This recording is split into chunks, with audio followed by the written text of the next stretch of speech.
ലോകത്തിലെ ഏറ്റവും പഴക്കമേറിയതും പ്രൗഢവുമായ tennis ടൂർണമെന്റാണ് Wimbledon. Wimbledon എന്ന് കേൾക്കുമ്പോൾ തന്നെ നമ്മുടെയൊക്കെ മനസ്സിലേക്ക് ആദ്യം ഓടിയെത്തുന്നത് വെളുത്ത വസ്ത്രമണിഞ്ഞ കളിക്കാരും ബ്രിട്ടീഷ് പാരമ്പര്യത്തിന്റെ ഗൗരവവും ഒപ്പം സ്ട്രോബെറിയും ക്രീമും അടങ്ങിയ അവരുടെ പരമ്പരാഗത ഡെസേർട്ടുമാണ്. എന്നാൽ നൂറ്റാണ്ടുകളായി പിന്തുടരുന്ന ഈ പതിവുകളിൽ നിന്ന് മാറി തികച്ചും വ്യത്യസ്തമായ ഒരു വഴിയിലേക്ക് തിരിഞ്ഞിരിക്കുകയാണ് വിംബിൾഡൺ സംഘാടകർ.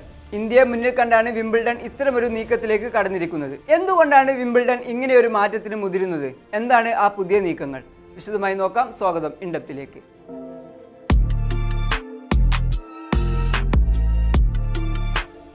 ലോക പ്രശസ്തമായ വിംബിൾഡൺ ടെന്നീസ് ടൂർണമെന്റിന് ഇന്ത്യയിലുള്ള ജനപ്രീതിയും ആരാധകരുടെ എണ്ണവും ദിനം പ്രതി വർദ്ധിച്ചു വരികയാണ്.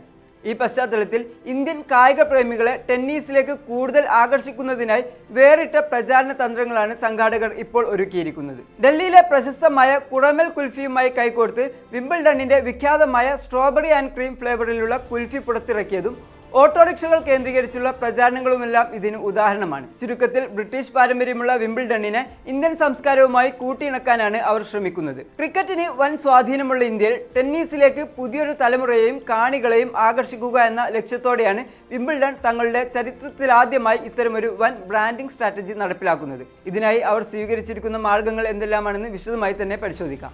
1877 ടൂർണമെന്റ് ആരംഭിച്ചത് മുതൽ വിംബിൾഡണിന്റെ പ്രധാന ആകർഷണങ്ങളിലൊന്നാണ് സ്ട്രോബെറി ആൻഡ് ക്രീം. എന്നാൽ ഇന്ത്യൻ ആരാധകരുടെ എണ്ണം കൂടിയതോടെ ഈ ബ്രിട്ടീഷ് പാരമ്പര്യത്തിന് ഒരു ഇന്ത്യൻ ട്വിസ്റ്റ് നൽകാൻ സംഘാടകർ തീരുമാനിച്ചു. ഇതിനായി ഡൽഹി ചാന്ദിനി ചൗക്കിൽ 120ലേറെ വർഷത്തെ പാരമ്പര്യമുള്ള കുടമൽ കുൽഫി എന്ന പ്രശസ്ത സ്ഥാപനവുമായി അവർ കൈകോർത്തു. രാഷ്ട്രപതി ഭവനിലെ ഔദ്യോഗിക വിരുന്നുകളിലും പ്രമുഖ ബോളിവുഡ് വിവാഹങ്ങളിലുമൊക്കെ കുൽഫി വിളമ്പി പേരെടുത്ത കുടമലിന്റെ പാരമ്പര്യവും വിംബിൾഡണിന്റെ നൂറ്റാണ്ടുകൾ പഴക്കമുള്ള കായിക ചരിത്രവും തമ്മിലുള്ള അപൂർവമായൊരു സംഗമമായിരുന്നു ഇത്. ടൂർണമെന്റ് കാലയളവിൽ വിപണിയിലെത്തിച്ച ഈ limited edition strawberry cream kulfi ഡൽഹിയിലെ പ്രധാന ഔട്ട്ലെറ്റുകൾ വഴി വെറും 70 രൂപക്കാണ് വിറ്റഴിച്ചത്. ദിവസേന ആയിരക്കണക്കിന് കുൽഫികളാണ് ആരാധകർ വാങ്ങിക്കൂട്ടിയത്. ഡിജിറ്റൽ പ്രചാരണങ്ങളിൽ ബോളിവുഡ് സംഗീതവും താരങ്ങളെയും സജീവമായി ഉപയോഗിക്കാനും വിംബിൾഡൺ ശ്രദ്ധിക്കുന്നുണ്ട്. വിംബിൾഡൺ മത്സരങ്ങളുടെ ട്രെയിലറുകളിലും സോഷ്യൽ മീഡിയ പോസ്റ്റുകളിലും ജനപ്രിയ ബോളിവുഡ് ഗാനങ്ങളുടെ ഈണങ്ങളും ദൃശ്യങ്ങളും ഉൾപ്പെടുത്തിക്കൊണ്ട് ഇന്ത്യൻ യുവാക്കൾക്കിടയിൽ വൻ തരംഗം സൃഷ്ടിക്കാൻ അവർക്ക് കഴിഞ്ഞു.